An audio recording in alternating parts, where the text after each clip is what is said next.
بسم الله الرحمن الرحيم.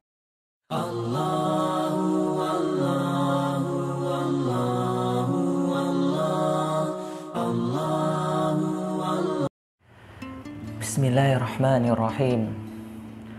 Assalamualaikum warahmatullahi wabarakatuh.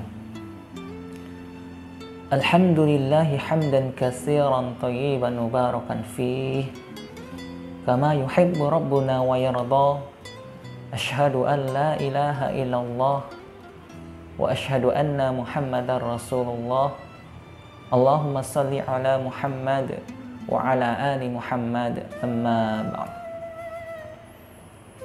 Saudaraku yang berbahagia, dimanapun Anda berada, kita lanjutkan sempuri agama, kisah-kisah teladan, kisah-kisah penuh hikmah, kisah-kisah dari hadis Rasulullah Sallallahu Alaihi Wasallam. Pada kesempatan ini kita akan menyampaikan kisah para sahabat. Suatu hari para sahabat berkumpul dalam satu majelis. Khalid bin Walid, Abdurrahman bin Auf, Bilal bin Rabah, dan Abu Dzar Al-Ghifari. Dan Abu Dzar Al-Ghifari merupakan sahabat yang tajamannya tinggi dan temperamen.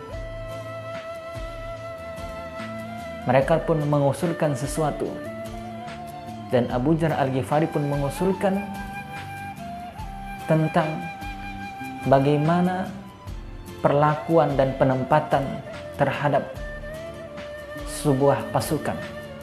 Ia pun mengusulkan sebaiknya pasukan ini kita tempatkan seperti ini.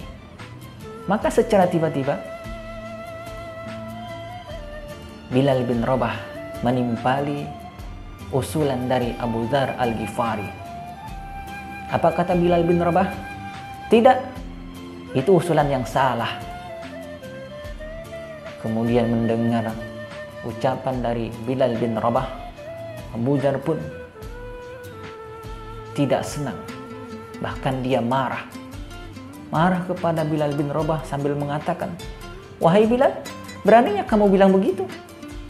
Beraninya kamu itu anak wanita yang berkulit hitam. La ilaha illallah. Bercerminlah siapa dirimu." Maka Bilal bin Rabah pun terkejut dan marah, kemudian berdiri meninggalkan majlis tersebut dan berkata, "Saya akan mengadukan kamu kepada baginda Rasul Nabiullah Muhammad sallallahu alaihi wasallam." Maka Bilal bin Rabah pun menemui Rasulullah. Tiba di sana, mengucapkan salam, dan berkatalah Bilal bin Rabah, "Ya Rasulullah, maukah engkau mendengarkan apa yang dikatakan Abu Dzar Al-Ghifari kepadaku?" Rasul mengatakan, "Apa yang dia katakan kepadamu, wahai Bilal?" Maka Bilal pun berkata, "Ya Rasulullah, Abu Dzar Al-Ghifari mengatakan begini dan begitu kepadaku." Maka seketika itu rona wajah Rasulullah pun berubah. Pada saat itu pun Abu Dzar Al-Ghifari dengan tergesa-gesa mendatangi Rasulullah Sallallahu Alaihi Wasallam, kemudian mengucapkan Assalamualaikum warahmatullahi wabarakatuh. Tapi Rasulullah dalam kondisi yang sangat marah, dan para sahabat pun mengatakan, "Kami sampai tidak mendengarkan jawaban salam dari Abu Dzar Al-Ghifari dari Rasul Sallallahu Alaihi Wasallam." Kemudian Rasul mengatakan kepada Abu Dzar, "Wahai Abu Dzar, kamu menghina Bilal bin Rabah dengan menghina ibunya. Sesungguhnya dalam dirimu terdapat sifat-sifat jahiliyah," kata Rasulullah.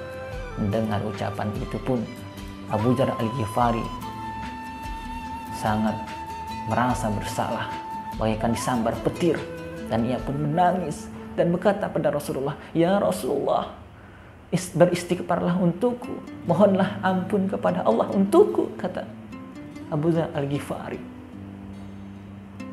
sambil meninggalkan masjid, keluar dari masjid menangis. Kemudian di luar, di jalanan yang dilewati oleh Bilal bin Rabah, ia pun menempatkan wajahnya bersungkur di atas pasir, di mana pasir itu merupakan jalan yang diinjak oleh Bilal bin Rabah. Kemudian Bilal bin Rabah pun menghampiri Abu Dzar Al-Ghifari. Abu Dzar berkata kepada Bilal bin Rabah sambil menangis, "Wahai Bilal, maafkanlah aku.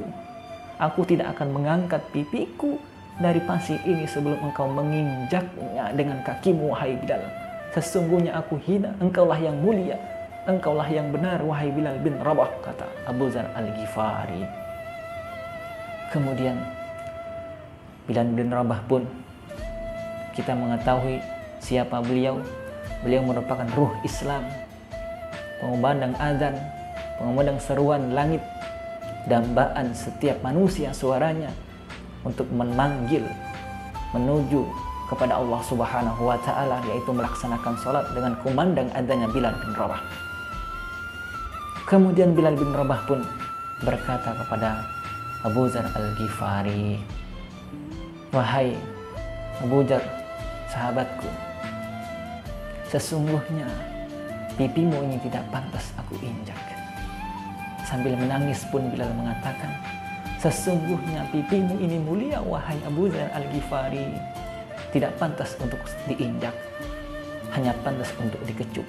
Kemudian Bilal bin Rabah pun membangunkan Abu Dzar Al-Ghifari dan mengecup pipinya Abu Dzar Al-Ghifari. Subhanallah, inilah sifat para sahabat.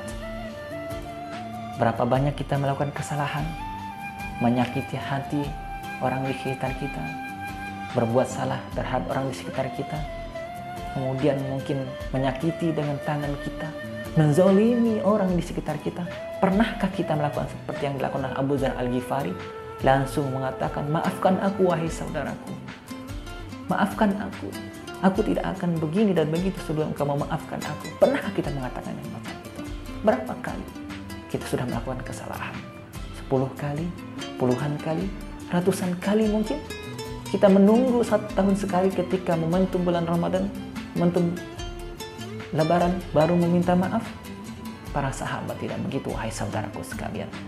Ketika mereka melakukan kesalahan, mereka langsung meminta maaf, dan mereka pun tidak merasa gengsi untuk meminta maaf ketika melakukan kesalahan.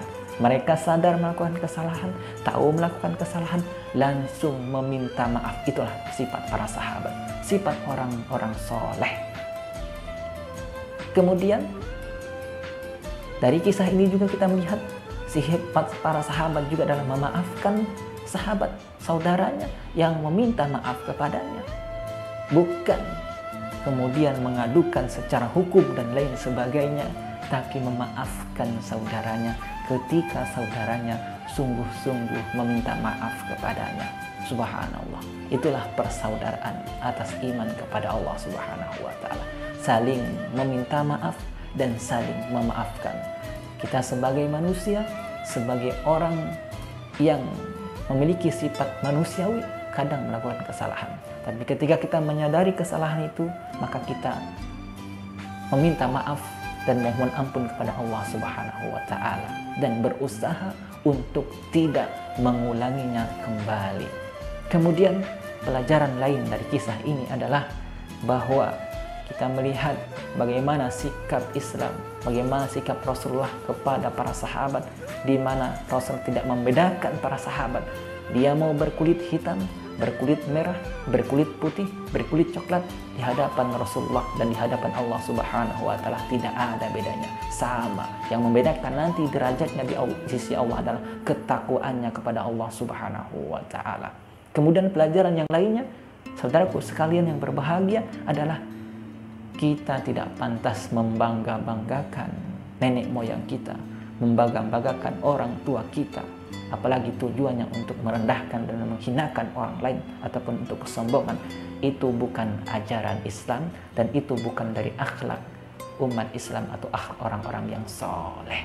Demikian, semoga dari kisah ini kita dapat mengambil pelajaran untuk kita jalankan dalam kehidupan ini, saling minta maaf, saling memaafkan, saling menghargai dan menghormati, tidak perlu merasa bangga dan sombong terhadap keturunan dan lain sebagainya. Kemudian kita adalah sesama muslim, sesama orang-orang yang beriman kepada Allah, sama-sama umatnya Rasul Sallallahu Alaihi Wasallam yang memiliki akhlak yang agung dan mulia. Semoga bermanfaat untuk kami pribadi dan para pendengar sekalian, saudaraku sekalian. Billahi hidayah wa taufik. Aku qouli hada wa astaghfiru innahu huwal ghafurur rahim. Belum lang dunia dan akhirat. Assalamualaikum warahmatullahi wabarakatuh.